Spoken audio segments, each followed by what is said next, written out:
Hello guys, welcome back sa ating channel and welcome back again for another lecture in the profession criminology. Now, kamusta tayong lahat? So today guys, we have a new topic na pag-uusapan natin, and that is the Republic Act 11131, or otherwise known as the Philippine Criminology Profession Act of 2018. This is a very important topic that we should be talking about, not only in the subject introduction to criminology, but to the criminology profession as a whole. Na? For those who are enrolling the course BS Criminology, and those who are taking it up already, together with those who are already about to finish the course, no? Yung mga pag-graduate na at magte-take na ng board exam. So, napaka-importante guys na mapag-usapan natin ito at malaman natin yung provisions ng Republic Act 11131, kasi ito yung nag-govern ng ating profession. For those also who are already registered criminologists, yung mga lisensyado na sa profession na ito, it's very much important that we should be familiar also with regards to the provisions of this law, since bago ito, hindi ito yung nakasanayan natin na Republic Act 6506. So, this law definitely repealed all the provisions of the Republic Act 6506. No? So it's a good refresher that we would be talking about this specific law. So here are the topics that we will be talking. We have here the selected provisions only of the law. No? We're not going to cover them all. Pinili ko lang yung parang, I believe it's an essential part of the law that we as criminologists and you as students, or as thinking of taking Bachelor of Science in Criminology, so yung feeling ko lang essential para sa atin na malaman.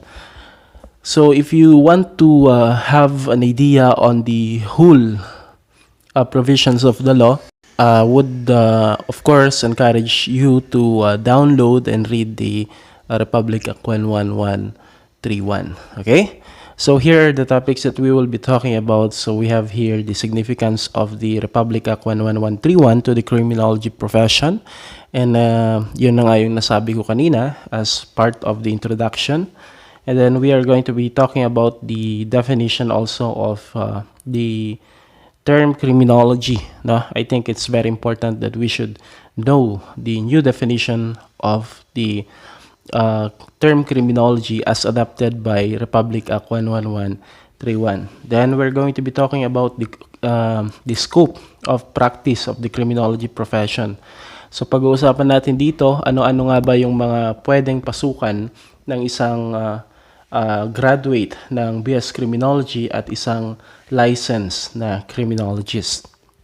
Then of course, since we made mention of the term license, no, lisensyadong criminologist, so we are going to be talking also about the licensure examination, no, kung ano yung mga binigay na provisions ng batas na ito patungkol doon sa tinatawag nating licensure examination or yung board examination. Then in relation to that also, we will be discussing the passing rate, the changes on the passing rate, no, as provided by this Republic Act. Then we have also the privileges of registered criminologists. No? Very much important that we should talk also about the privileges. Ano nga ba yung binigay na pribilehyo ng batas na ito sa mga registered criminologists. Then of course, we have also the Punishable Acts under Republic Act 11131. So those are the summary of the topics that we will be talking about in this specific lecture. Okay, so let us jump into the section 2 of this law, now wherein the statement of policy can be found. Basically, the statement of policy, dito niya nilalahad yung importansya ng paggawa o pagka-create ng batas na ito sa profession at sa nation building. So it states here that the state recognizes the importance of the criminology profession, especially in the field of national security, public safety, peace and order, and in other development, in other nation building and development. So kung mapapansin kasi natin, since we are dealing with crime oftentimes, we are dealing with crime solution. So it's very important that the state recognizes our capacity, the importance of this profession, especially in the field of national security, public safety, and peace and order. So it's of course we are very happy that the state recognizes the significance of our profession in the following fields, in those fields that I had mentioned. So with that, the law, we in the criminology profession, of course, wanted to upgrade the capacity of the criminology professionals, yung mga criminologists natin, through, of course, yun sa pag-develop sa kanila, pagbibigay ng competent training, virtuous, productive, and well-rounded, in order to produce a well-rounded criminologist na pwedeng papasok siya ngayon doon sa tinatawag nating international standard. The profession criminology, the criminology profession is of course not only limited in our country but also in other countries as well. And napakahalaga na dapat ay makipagsabayan tayo sa kalidad ng serbisyo, kalidad ng competency na kayang ibigay ng mga iba pang criminology professionals sa ibang bansa. And that's why they wanted to upgrade and uplift the criminology profession through conducting a lot of trainings, through developing the educational system that we have that governs the criminology profession. So with that, this law was created that has the aim for that, that has the aim to uplift or upgrade the criminology profession in the Philippines. And that can be done through, yun nga, pag-create ng tinatawag nating credible licensure examination. Just an overview, there is an amendments or yes, may pagbabago doon sa passing rate. Tinaas nila yung bar, kumbaga, ng passing rate natin para mas masala pa yung mga talagang competent and qualified criminology graduates na may bibigyan ng tinatawag nating license to practice their professions. Okay? So, not just the licensure examination ang binago dito. Meron din tayong yung tinatawag nating continuing professional development or yung tinatawag nating CPD, which was also one of the aim of this law na kung saan para tuloy-tuloy na nahahasa ang kakayahan ng isang licensed criminologist ay nag-a-adapt din tayo doon sa tinatawag nating CPD. So that's just one of the remedy that they come up para mas mapataas pa natin ang kalidad ng criminology professionals dito sa ating bansa. So that's it with regards to the section 2 of this law, the statement of policy. Now let's talk about the objectives of the creation of this law. So basically we have here 5 major objectives on why they created this law. Now, of course, that's one, the examination, registration, and licensure for criminologists. Yung pagdating doon sa pagbabago na gusto nilang ipatupad sa larangan ng pag-examine, pag-register, at pagbibigay ng lisensya sa mga criminologists natin. Then they also created yung tinatawag nating supervision, control, and regulation of the practice of criminology through the certified organizations that they wanted to create. At yun nga yung isa doon yung tinatawag nating APO or APO, for criminologists. This law also wanted to standardize the regulation of the criminology education. and also the development of professional competence of criminologists through yung tinatawag natin continuing professional development or CPD. And lastly, we have the integration of all criminology professional groups and membership of all registered criminologists to the accredited professional organizations. So in short, no, this law wanted to upgrade all the aspect of the criminology profession, magmula sa licensure, magmula sa licensure examination hanggang sa practice, hanggang sa pag-organize ng mga criminologists and so on. So that's basically the objectives of the creation of this law. So now let's jump into the criminology definition. I included this since this is very much important. Republic Act 6506 did not provided any definition of the term criminology. So minsan tinitake mo yung criminology but without knowing what really is about criminology. Before the creation of this law, of course, there's a lot of definition of criminology that has been provided to the students and to the professionals, which is yun yung ginagamit nating term, yung definition of Edwin Sutherland, definition of Donald Cressy. These are famous criminologists that are known internationally. So basically, sometimes even as think of criminology as simply the study of crime and criminals. But then, since we wanted this standardization, I think that's why they also come up with the accepted definition as provided by this law. So how did Republic Act 11131 define the term criminology? So we have here the definition provided under the section 4 paragraph E of Republic Act 11131. It says there that the criminology is it refers to the scientific study of crimes, criminals, and victims. It also deals with the prevention and solution of crime. So I would like to point out a very important factor here, the inclusion of the term victims to the definition of criminology. Before, they just talk about law, they talk about crimes and criminals, but with regards to victims, I think they included it, not in the field of criminology, but as another division under the study of criminology, which is the concept of victimology. Ngayon, they included already the term victim doon sa criminology definition, which is, I think, I appreciate it because, of course, we're not just talking about crime, or when we talk about crime, we're talking about the perpetrator and the victim, and also the law that was violated. Kasi meron yung triangle dyan na involve.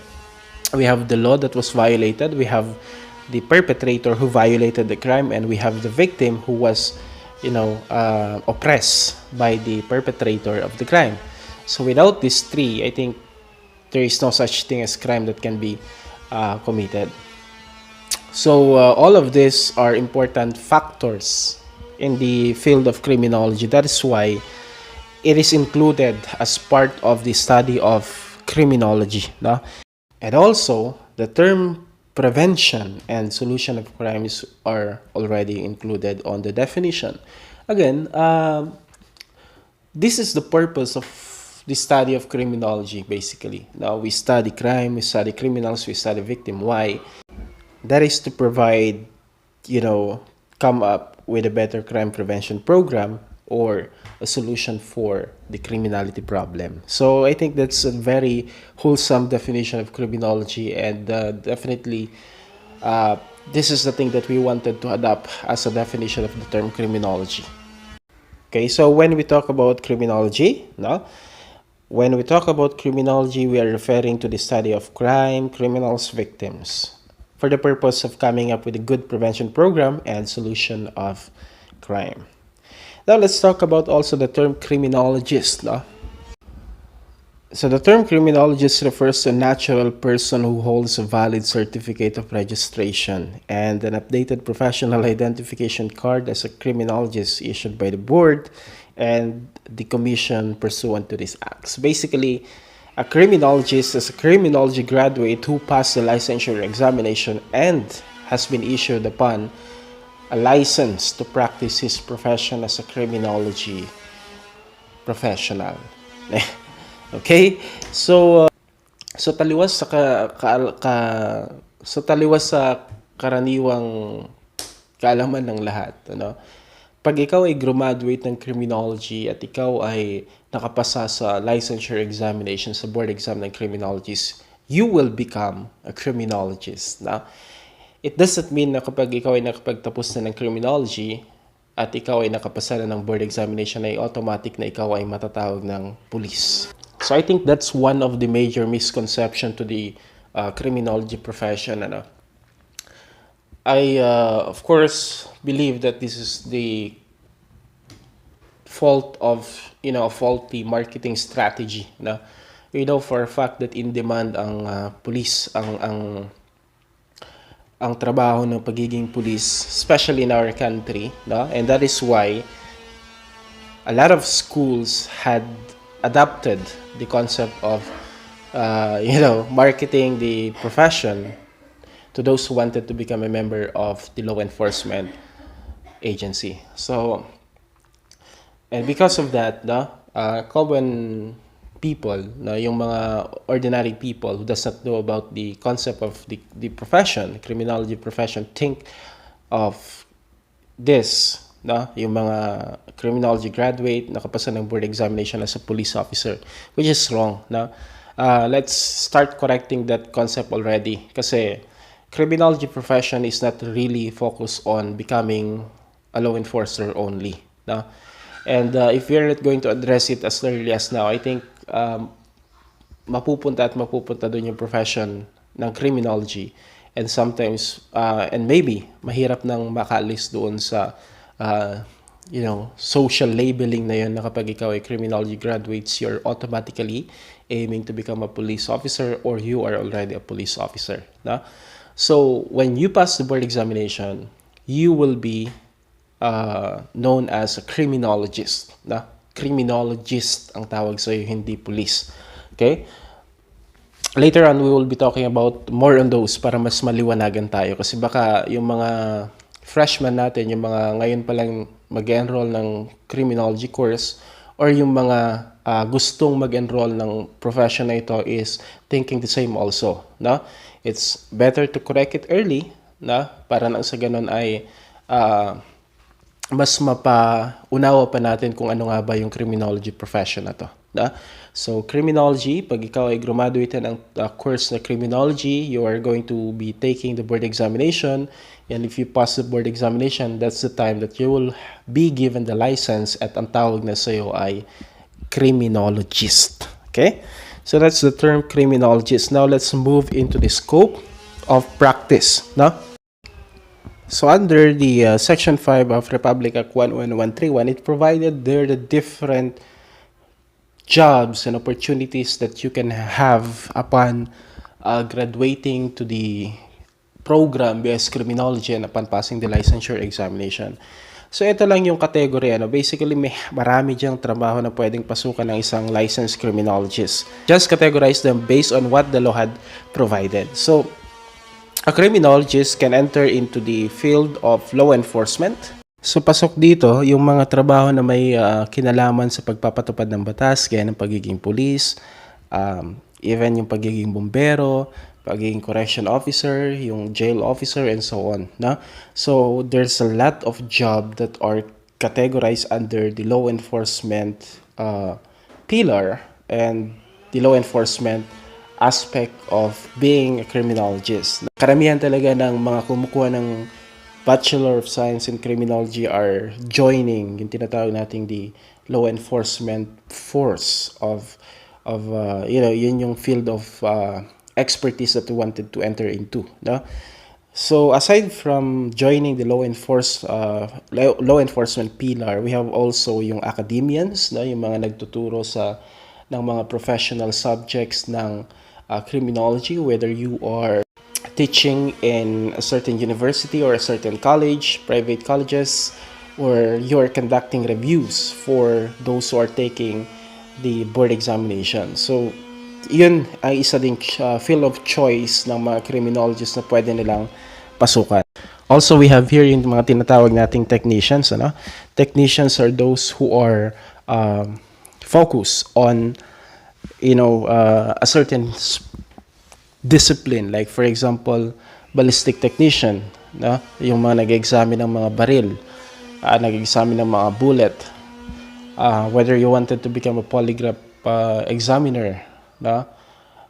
Question document examiner, yung mga merong specific science na kung saan ay yun yung ginagawa nila, and that's related to the criminal detection and investigation side of the field, and also the criminalistic side of the field.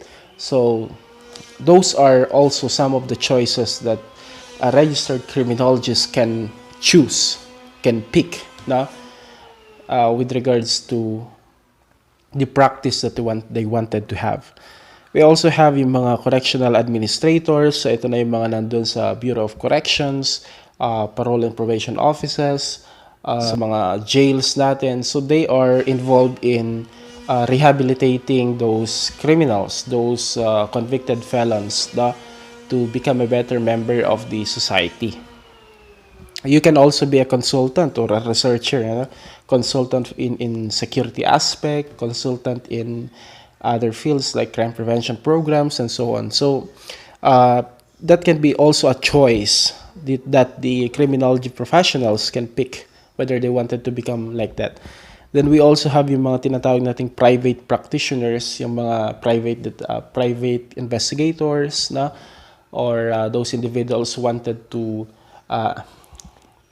do criminology related jobs on their own pace, no? Yung mga sila yung nagbi-build ng sarili nilang business that has something to do sometimes with security, that has something to do with teaching, that has something to do with educating individuals, no? So pwede rin yun, mga private practitioners natin. So basically, those are the scope of the practice of criminology profession. It's not just limited into those, kasi the study of criminology is very dynamic, no? And sometimes there are those individuals that are really discovering another field of, yung mga pwede nilang ibang pasukang trabaho na kung saan ay hindi pa nadidiscover or hindi pa naililista sa batas na ito. But then, it's related to criminology profession. Malay mo, broadcast journalism, no? Field investigation when it comes to journalism can be one, no? Since that has investigative aspect also. So pwedeng marami pang matagdag na trabaho basta related ito sa criminology profession, no? Basta related yan sa crime laws, victims, coming up with crime prevention and crime solution. If those are related to that, no? Definitely parte pa rin yan ng tinatawag nating scope of practice of criminology profession. We are discussing this, of course, para ipakita that the criminology profession has a lot of job opportunities na pwede nating pasukan. No? So if, for example, you're frustrated of joining the law enforcement field, do not give up, because there's a lot of other possibilities. There are a lot of other opportunities that are there that you can join into if you're a graduate and you're a licensed criminologist. Okay? So that's the scope of the practice of the criminology profession. Now let's talk about the examination, registration, and certification and licensure under the Article 3 of this law. So we have here under Section 13, nakasaad dyan yung tinatawag nating passing of licensure examination requirements, no? So basically, when will you be given a license to practice your profession as a criminologist, no? As a criminology graduate? So definitely you need to pass the licensure examination that is being conducted twice a year, no? Based on the criteria provided by the commission. So they're conducting licensure examination taon-taon yan, 2 beses isang taon, no? At may mga requirements silang binibigay dyan. And of course, number 1 there is you should be a graduate of BS Criminology. No? Mamaya, sige, let's talk about the requirements. No? The qualification of an applicant for the licensure examination. So basically, the first thing that you must have before you can take the licensure examination for criminologists is you must be a citizen of the Philippines. Or if you are a foreign citizen, no, there should be a reciprocity of the practice of criminology in your country and to our country. So it can be that you are a graduate of BS Criminology in other country, and probably we have the same curriculum, and that's what the this law is aiming for. Ano? They wanted to almost have the same curriculum, so that if you're a graduate of criminology here, and if you're a licensed criminologist here, you can still apply or practice your profession. No?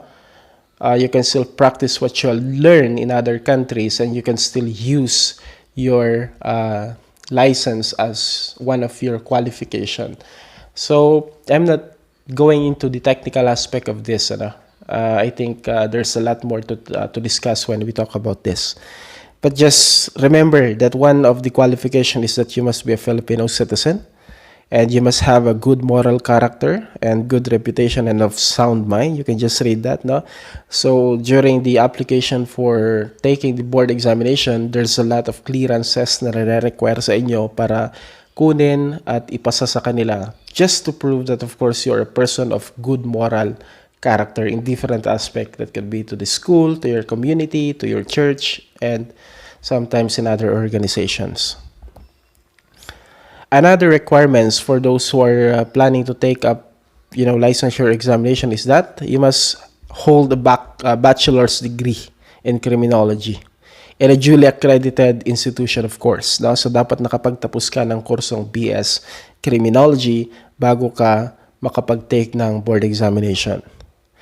Another requirement is that you must not have been convicted of an offense involving moral turpitude by a court of a competent jurisdiction. So, basically, you are required also to produce court clearance, prosecutor's clearance, to prove that you have no pending cases or you have not been convicted of any offense relative or related to or involving moral turpitude. And lastly, we have here, this is new. Now, this is new. Those who failed 5 times, whether consecutive or cumulative, in the criminologist licensure examination must present a certification that they had undergone yung tinatawag nating refresher course in criminology from a recognized institution. So basically, under Republic Act 6506, wala pa to. So under Republic Act 6506, if you fail, you take the board examination again and again and again, you can take unlimited times until you pass, parang ganon. But now, under the Republic Act 11131, if you failed 5 times, 5 beses kang bumagsak, cumulative or consecutive. Ibig sabihin, consecutive, nag-take ka ngayong taon, bumagsak ka, kasi sabi ko 2 beses ang board examination every year. We have December and we have June. We have yung regular, which is December, and we have yung summer, which is sometimes conducted at June. So let's say, for example, nag-take ka ng December last year, bumagsak ka. June, nag-take ka na naman, bumagsak ka pa rin. Then, nag-take ka na naman ng December, bagsak. Then, summer ulit, bagsak pa rin. Then, December na naman, nag-take ka na naman, bagsak na naman. So that's consecutive, sunod-sunod.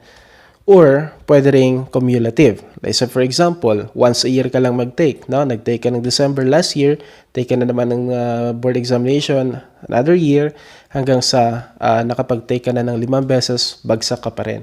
So if that's the case, there's a need already for you to take yung tinatawag nating refresher course. Mag-enroll ka sa isang kilalang institution recognized by the CHED. I don't know how long that is, but I think that's like 6 months or so. I'm not sure. Then the institution will issue a certificate that you have accomplished or finished the refresher course, and that will be one of your requirements kapag ikaw ay bumagsak na ng 5 times. And I think that's a good that's a good provisions that was added to this law. So kailangan talagang gawin din ito para nang sa ganun ay masiguro na yung mga nagte-take ng board examination are hindi lang nagpapachamba no? Hindi lang umaasa sa tsamba na kung saan ay sila ay naniniwalang makakatsamba din sila. Okay? So that's one of the additional requirements for those who failed 5 times consecutive or cumulatively. Okay? Then we have here the rating in licensure examination. This was one of the changes also that has been introduced by Republic Act 11131. No? So to pass the licensure examination for criminologists, a candidate must obtain yung tinatawag nating weighted average rating of 75%. Okay? So general weighted average dapat, kasi in the licensure examination, we have 6 divisions. No? 6 divisions. Ibig sabihin, kumbaga, 6, I mean, kasi a lot of subjects in the criminology course is organized or nag-group into 6 divisions. So we have CJuris, we have CDI, we have criminalistic, we have LEA, we have correctional administration, and we have what else? CrimSoc, criminal sociology. So among this or in these 6 divisions, dapat kapag pinag-combine yung rating mo, dapat ang average mo would be 75%. So that's the same with the Republic Act 6506. 75% talaga ang passing rate doon sa 6506 na binigay. And then,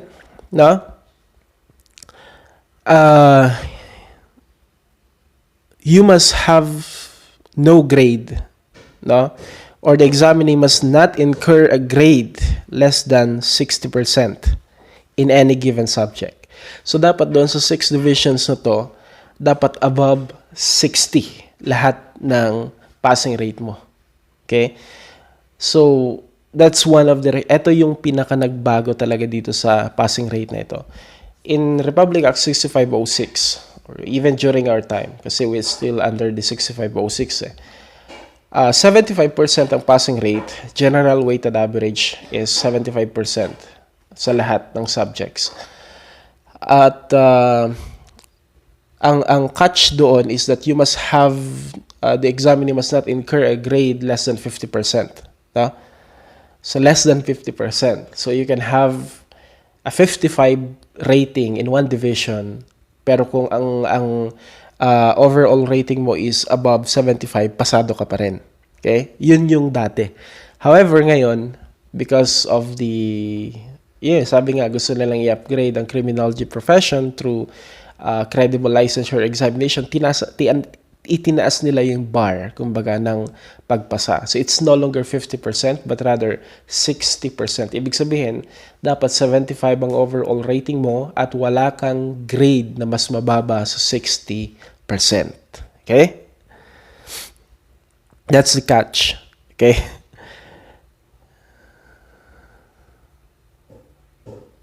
Now, in case that, in case that you have a grade less than 60%, but your overall rating is above 75 or 75 and above, ang mangyayari dyan is they will consider you as deferred. So, ibig sabihin ng deferred, hindi ka pumasa, hindi ka rin bumagsak.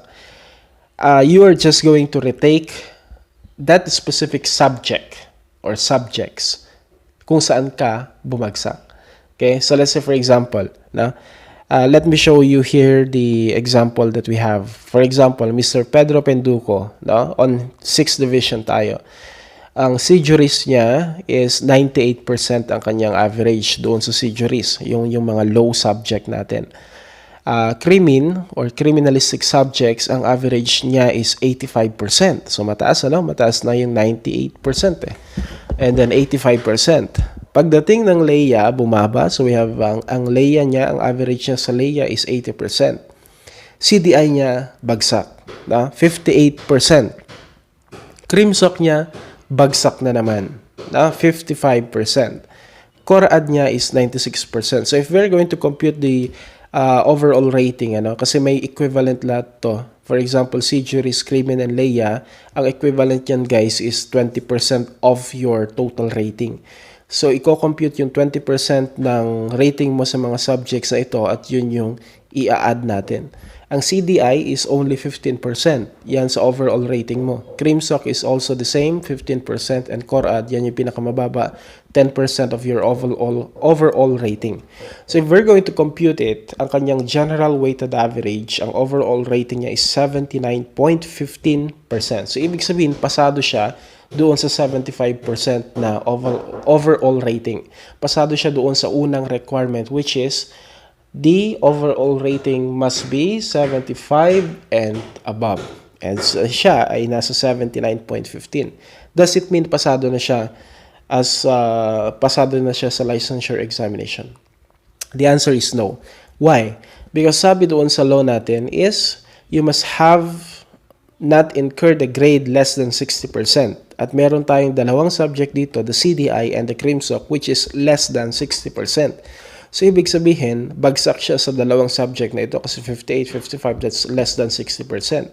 Now, at this case, Mr. Pedro Penduco will not be considered as passer. Hindi siya nakapasa. Pero hindi rin siya bumagsak. He will be labeled as deferred.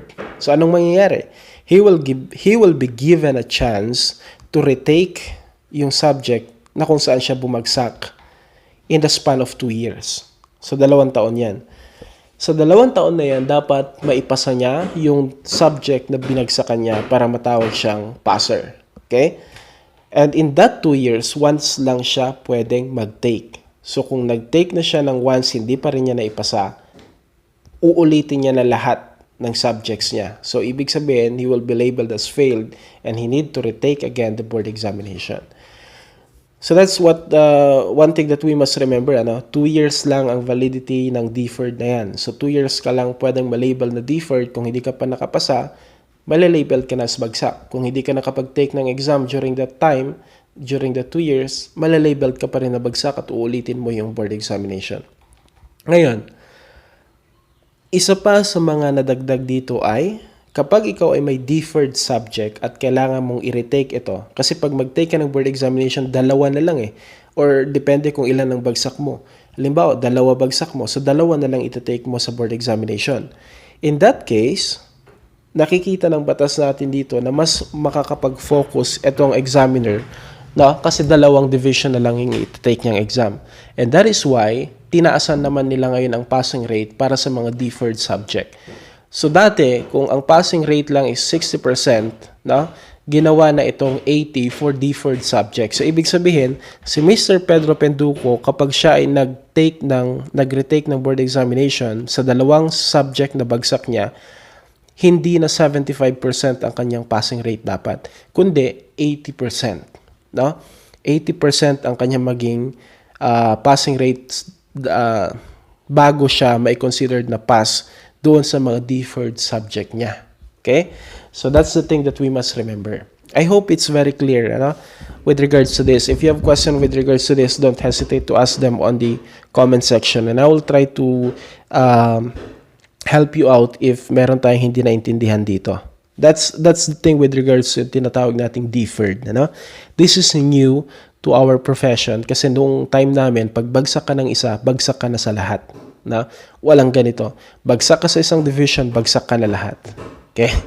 Or di kaya, naipasa mo lahat, over 50% lahat ng average mo per subject, pero hindi mo naabot yung 75% na overall rating, passing rate, bagsak ka pa rin. Ulitin mo lahat. Ngayon, medyo naging considerate sila na kung saan, kung ano lang yung bagsak mo, yun lang yung i-retake mo. Pero dapat 80% and above yung maging passing rate mo pag nag-retake ka. Okay? Let's talk about the privileges of registered criminologists also. In one of the seminars that I attended, where Attorney Gabao had talked about and explained to us, to the audience, the different privileges given to criminologists by this law. I heard him talking about ito nga, marami nang binigay na pribilehyo para sa mga criminologists ang batas natin. And in exchange to that, is the raising doon sa yung para makuha natin yung mga pribilehyo na ito para sa mga criminologists ay ang kapalit ay itaas natin yung passing rate natin, which is yun yung tinatawag nating 60%, yung increase na yan, ano? Hindi nagbago yung 75% kasi yun talaga yung passing rate, no? Pero yung 50% yung 50% na lowest grade na dapat ma-incur mo, tinaas nila ng 60% para kumbaga may kabayaran yung mga privileges na nilista nila dito sa batas na pwedeng ibigay doon sa mga licensed criminologists. So ano nga ba yung mga privileges na yun? So number 1, exemption from taking any other entrance or qualifying government or civil service examination. I think this was already provided by Republic Act 6506, and lahat ng board-oriented course are exempted for civil service qualifying examination. What's civil service? Basically, to have an idea with regards to civil service, pag nag-take ka ng course na hindi siya board-oriented at gusto mong mag-apply sa mga public offices, gusto mong magkatrabaho sa government, sa public offices, ay nire-require nila na dapat ikaw ay civil service eligible, professional, yung professional. So magta-take ka ng civil service or dapat meron kang civil service eligibility, isang examination din yung dapat maipasa mo para ikaw ay ma-qualify, para sa isang position in the government or in the public office. Now, kung ikaw ay ikaw ay merong licensure examination, yung course mo is board-oriented, ibig sabihin meron siyang licensure examination, you will be exempted to these requirements if you wanted to apply into public office. Hindi mo na kailangan mag-take ng civil service examination kung ikaw ay licensed doon sa profession mo at meron kang PRC license basically. Another thing that was provided by this law is the preferences of appointment in government, criminal justice, and other government institution. Like, for example, PNP, BJMP, BFP, Army, and other law enforcement field. And other, government criminal justice related job. Probation officers, mga ganun. So, if you wanted to apply into those type of job, this law mandates that criminologists should be prioritized. For example, PNP.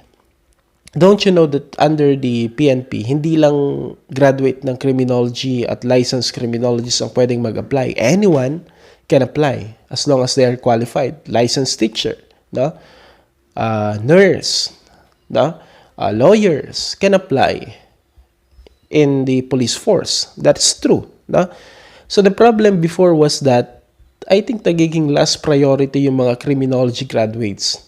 So kung halimbawa nagkasabay-sabay na mag-apply yung nurse, yung teacher, yung lawyer at yung criminologist, ang pinaka-least priority na kukunin nila is yung criminologist, which is very insulting sa profession yun. Kasi we are focusing or we are talking about crime prevention all the time, the entirety of 4-year.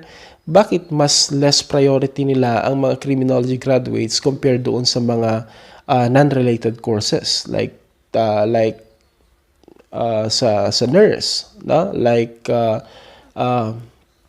sa education, I think there's a problem with regards to that.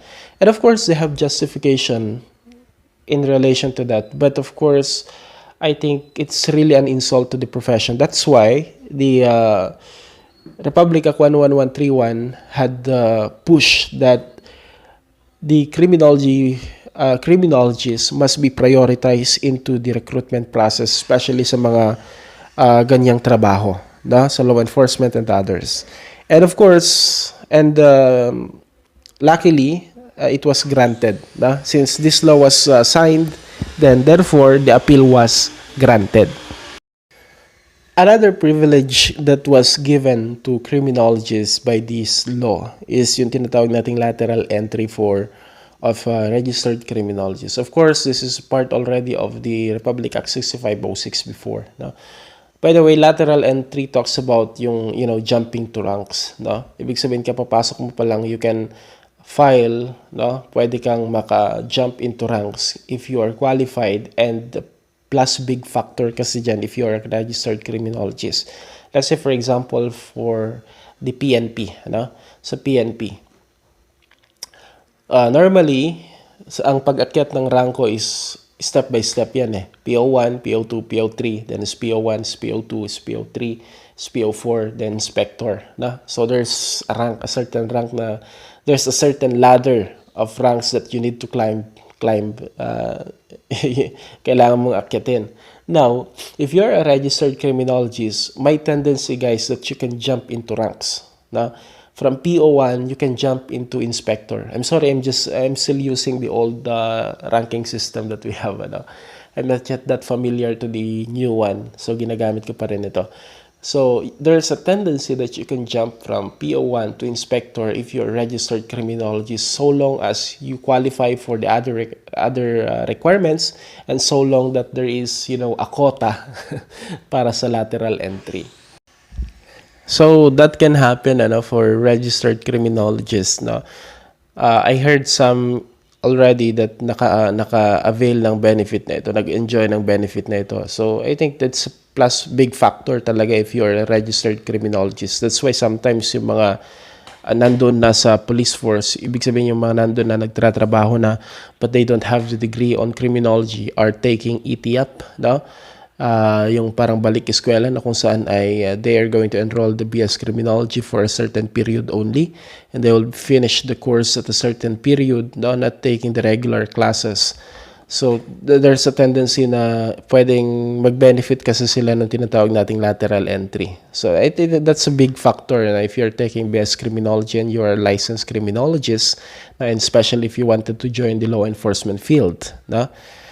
So that's one of the privileges also of registered criminologists. And there's a lot more if you're just going to read yung Republic Act natin. Okay, let's talk about the penal clause. Ano? The penal clause talk about the punishable offense under the Republic Act 11131. It just not talk about the profession, but also talks about malpractice in the profession. Ano? So I have here the penal clause. So the penal clause talks about the fine that can be imposed to any person who violates some of the provisions of this law, specifically on this section. Ano? Mataas din ang parusa. Like, for example, the fine is ranging from 100,000 to 500,000.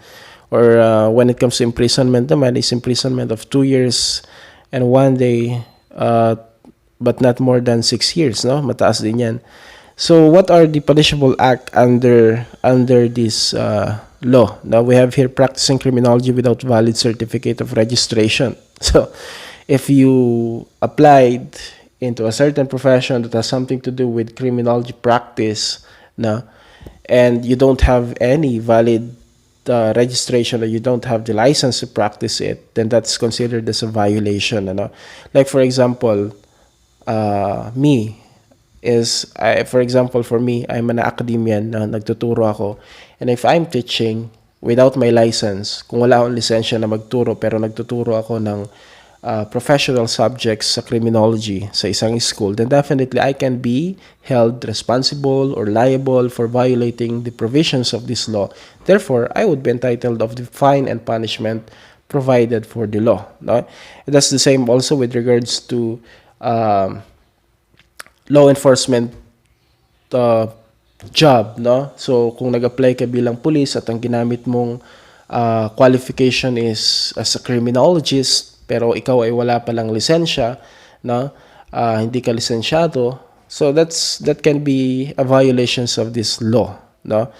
Another is attempting to use the seal, certificate of registration, and professional identification card of a registered criminologist, or temporary special permit issued to a foreign criminologist. So if you're going to use the registration card, if you're going to use the license card of a certain person, not you, no, for the purpose of, benefiting from the profession itself, no? Like for example is ginamit mo yung ID ng ibang tao, yung license card ng ibang tao para makapasok ka sa isang trabaho. That's a violation also under this law. Another is abetting. Ibig sabihin, nakikipag-connive ka, nakikipagtulungan ka para sa isang tao na nagva-violate ng mga illegal practice sa illegal practice na ganito. Like for example, ikaw mismo pinahiram mo yung lisensya mo sa isang tao para magamit niya sa pag-take advantage of the profession of the license, no? So that can be considered also as a violation. Or hindi naman kaya securing through false information or fraudulent means of certificate of registration, no? Nandaya ka para nang sa ganun ay makakuha ka ng license card, makakuha ka ng PRC registration that you are certified, you are a licensed criminologist, no? If you did that, then definitely that can be considered as a violation of this law. Another is impersonating a registered criminologist, identity theft basically. Now you're trying to impersonate to take advantage of the license card of one person who is a registered criminologist. And also violating any provision of this act or the IRR thereof, where the violator is a juridical person, the board of directors and other responsible officers of the corporation shall be held liable. Meaning, this is directed to those different establishments, different organizations that are not respecting the provisions of this law. So let's say for example, sabi doon is a licensed criminologists are the priority in the recruitment process of of the PNP. Sabi doon sa provision ng batas natin. But the recruitment office of PNP do not respect this. Ibig sabihin, least priority pa rin nila yung mga registered criminologists. So they can be held liable for violating the IRR or the provisions of this law. So that's the point of this part. Talagang may panakot yung batas na ito para sa mga organization, sa mga companies, sa mga institutions. May panakot siya para lang sa ganon they will respect the provisions of this law, especially on the privileges that are entitled to be given to registered criminologists. Napakagaling ng batas natin.